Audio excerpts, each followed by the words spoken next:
Rubina. And I'm Layla. Welcome back to our channel, Elementary My Dear, where we make nutrition science easy for you to digest. So today, we are so excited because we are kicking off a series on supplements. So over the next however many videos, we're going to be talking about all sorts of different supplements like vitamins and minerals, fat burners, metabolism boosters, things like green powders, protein shakes, all of that stuff. But today we're talking about vitamin C. Make sure you hit that subscribe button so you never miss one of our videos. Vitamin C, I think this is probably one of the most taken supplements just in my observations of people I know. And I know people, as soon as they get like a hint of a little sniffle, they'll be at their Shoppers Drug Mart getting their vitamin C supplements, I guess in the hopes that it cures their illness and they won't have to go through the trials and tribulations of having a cold. Colds suck. I feel like it's such a nuisance, right? Because you just like, for me, when I get colds, the most common symptoms are like sneezing and runny noses. Like that's the type of colds I always get whenever I do get colds. And it's like, it's just gross. Like you're out and about and I feel like people just, I feel like with a sore throat, you can kind of deal with it and no one really needs to know if you have to leave your home. But with like sneezing and runny nose, it's like everyone knows, no one wants to be near you. And I feel like especially in our coronavirus times, like if you have so much as a sniffle, like you have to be like on lockdown. It's so funny because you know sometimes like, I don't know, when you're outside in the cold and you just walk inside, sometimes you just like sniffle a little or maybe even sneeze. And like anytime that happens and I'm in a store or something, I mean, I have my mask on, but I mean, immediately like, oh my God, are people gonna kick me out? Are people like judging me or scared of me now? I will say though, it's interesting because in the past year, I usually at least get a cold like once a year. But in the past year, because we've had staying home. Yeah, and I've heard this anecdotally as well. I don't know if there's like statistics to back this up, but anecdotally, like a lot of people I've heard saying that they haven't gotten sick in the last year. I mean, COVID pandemic aside. Yeah. No, I have heard that. I know flus are way down. But I'm gonna ask you, Rubina, have you ever taken a vitamin C supplement when you've gotten sick? You know, to be honest, I haven't. It's not something that, like, growing up, my parents never, like, suggested that or anything like that. My mom, I feel like she had a bunch of other remedies, but I don't think vitamin C was in there. But I do know some of my friends' parents were always in there with the vitamin C. Yeah, exactly. Like, I would see that on, like, TV show sitcoms and stuff. People would bring that up. And then, yes, friends, their parents would really push, like, vitamin C supplements during colds. My parents were all about Vicks Vapor Rub. That was our go-to. Yeah, I think Vicks Vapor Rub, also for me, salt water, like really salty water, gargling with it. Oh yes. And then does that help? Has that helped you? People swear by it. No, people swear by it. This is not based on any kind of scientific literature, but I love a good salt gargle. Oh, I know. My grandma, she swears by it. I hate the feeling because you can taste it a little bit. I love salty food, so I love it. I mean, salty water's a little different. True.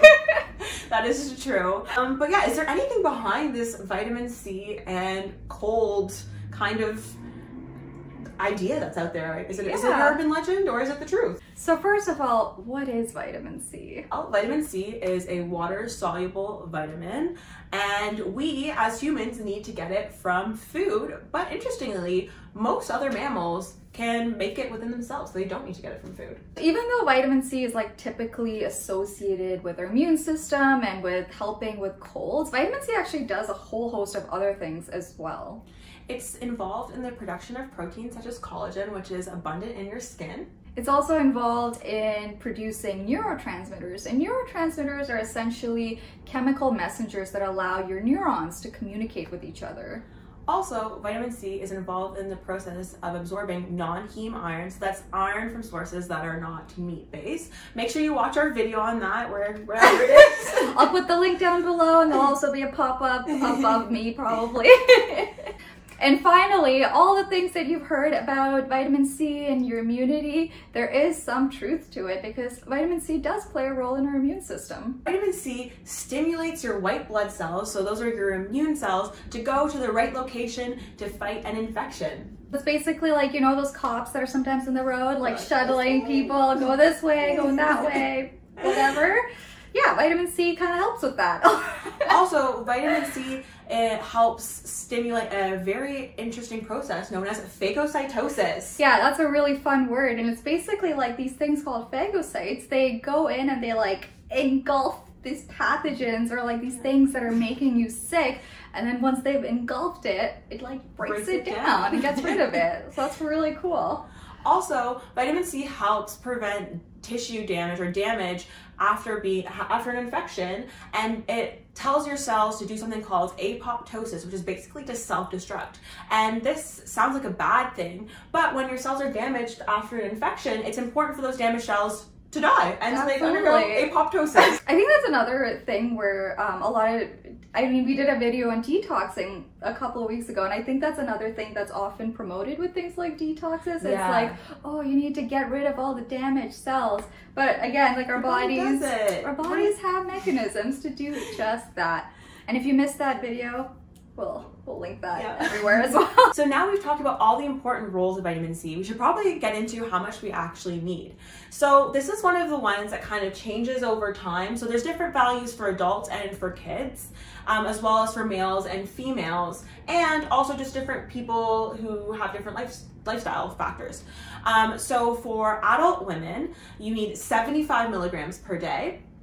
For adult men, that's 90 milligrams per day.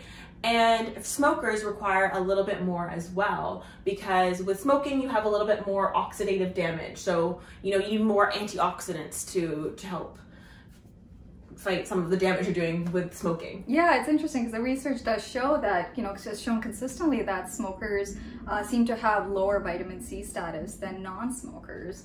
Which is where that recommendation comes from. And interestingly, even if you're not a smoker yourself, if you're, you're considering passive smoking, or, if you're exposed to secondhand smoke, you may also benefit from consuming or taking in more vitamin C. And that's not to say though that vitamin C will offset the effects of smoking. Smoking is still bad. Yes. Don't do it if you can avoid it. Vitamin C comes from fruits and vegetables, and I think people often think vitamin C oranges or lemons or limes. Citrus fruits get a lot of airtime when we talk about vitamin C. But while citrus fruits are a great source of vitamin C, there are so many other fruits and vegetables that have even more or the same amount of vitamin C, such as white potatoes, which I was really surprised about, is how much vitamin C potatoes have. Yeah, I didn't realize that white potatoes had so much vitamin C either. And it's interesting because red bell peppers actually have a lot of vitamin C as well. All you need is half a cup to meet your needs for the day. So really, if you're getting enough fruits and vegetables throughout the day, you probably are getting enough in your diet, so you probably don't really need a supplement. It's worth noting though that vitamin C is very heat sensitive, so it's better to, of course, include a variety of both cooked and raw fruits and vegetables in your diet to get that vitamin C. Let's break down the evidence of vitamin C and colds. Is there anything there? What is the evidence saying? So let's talk about cold prevention first. Just taking a vitamin C supplement, proactively your whole life, every single day, does that help prevent colds? And based on our research, it seems like for most people the answer is no, but there are some exceptions. So people who are undergoing a lot of physical activity, so that's like people who are in the military, marathon runners, people who ski competitively, they actually might be able to prevent some colds with taking vitamin C supplements.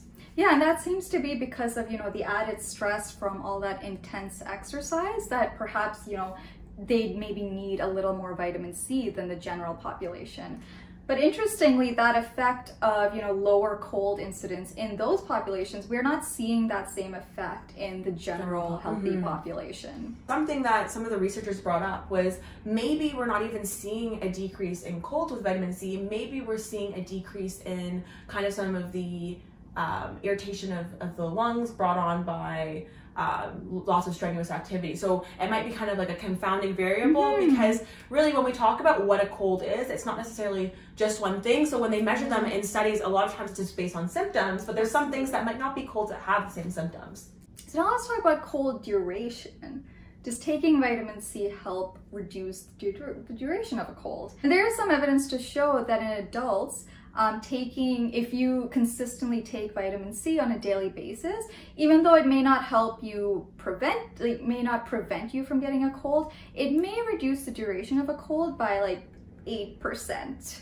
And so really let's think about what is 8% of the duration of a cold. Let's say you have a cold for like 5 days. 8% of that is like 9.5 hours, so not even half a day. So I mean, that could be worth it. I mean, I think that's, you know, your call, your decision to make. So if you want to invest in taking vitamin C supplements on a regular basis, you certainly can.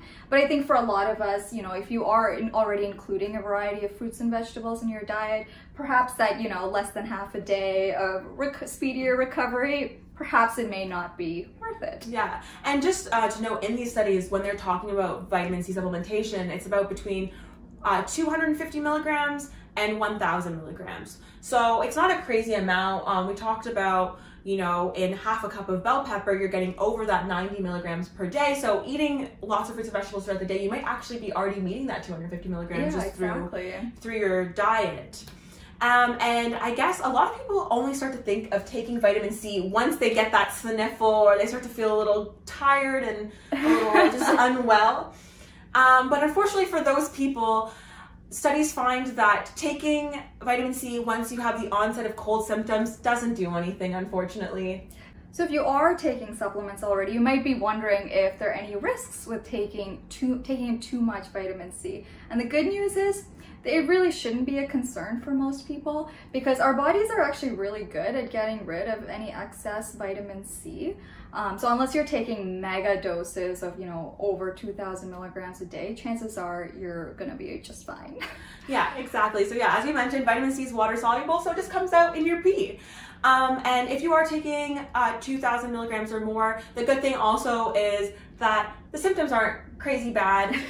For the most part, it has to do with gastrointestinal issues, so like cramping and diarrhea, and that's just due to the osmotic effect. So if you have extra, you know, vitamin C in your digestive system, it might pull some water in and give you diarrhea. But so it may not be life or death, but still not what you want. Exactly. So in other words, vitamin C supplements, at least for the purposes of supporting your immune system, is probably not necessary for most people, especially if you are taking in a variety of fruits and vegetables regularly anyway. If you do want to take a vitamin C supplement, it may reduce your cold duration by 8%. And you know what? I'd be happy for maybe 9 hours cold-free, 9 fewer hours, I don't know. Yeah, all time is valuable, so. Exactly, and if you are someone who is very active, maybe you could consider taking a vitamin C supplement to prevent colds, but other than that, there's not really any evidence to suggest that taking vitamin C will prevent the number of colds that you get. Make sure you like, comment, and subscribe, hit the notification bell so you never miss a video, and follow us on our Instagram. Thank you for watching. Bye.